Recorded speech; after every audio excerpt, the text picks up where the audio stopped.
I just want to share with you a little bit of what I'm doing to get better, to, with the help of Jesus, heal myself. You see, number one, I didn't understand what I was going through when I was going through it, and that's a huge thing. But now that I have labels for it, narcissistic abuse, um, toxic relationships, mine's definitely narcissistic. So I'm researching that, and there's a lot of access to information on it on YouTube. Whatever you're going through, whatever kind of abuse or cruelty or hardship or you name it, you will find people who are experienced, who are professionals on YouTube who know what they're talking about. And I have found Christian people. You may have to look a little bit harder for that, but you will find both. But I have found Christian men and women, and some of them are better than others. And I go by the one that touches me, that can reach out to me personally. That's number one. And I take notes. I more mental notes than physical notes because I want to understand. And as I go along, as I'm ready for more and more to be revealed, I go back further and further into my life. And sure enough, it is true. It is true, and it all makes sense. It's not easy, but it does, like I said earlier, help me put the pieces together and make sense of it all.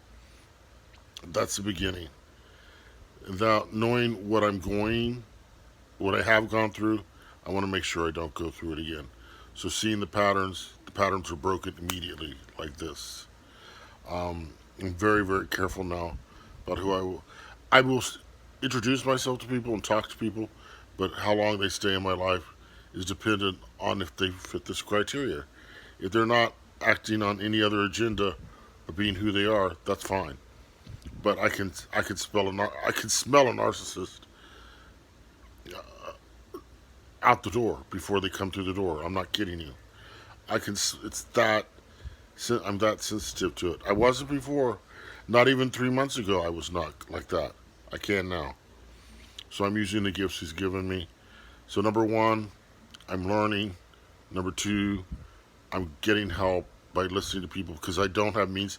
If I had means, I would probably be at a therapist office right now.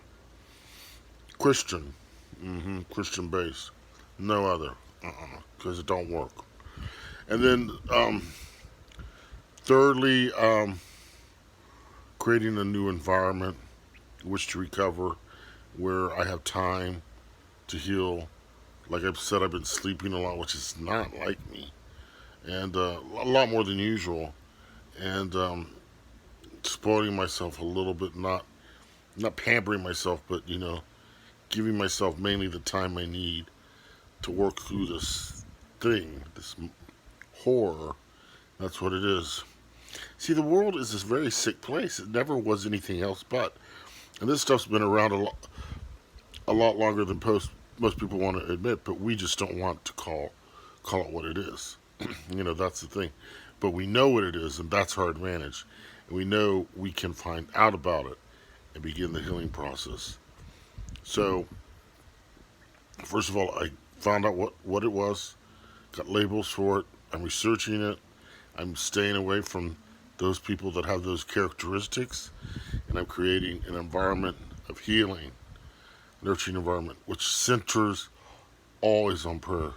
That's the number one thing to bring peace. Prayer, prayer, and going into Scripture not with anxiety, prayerfully, to benefit from it prayerfully, not because I need to learn something, I have to find something or seek something other than Jesus and His answers.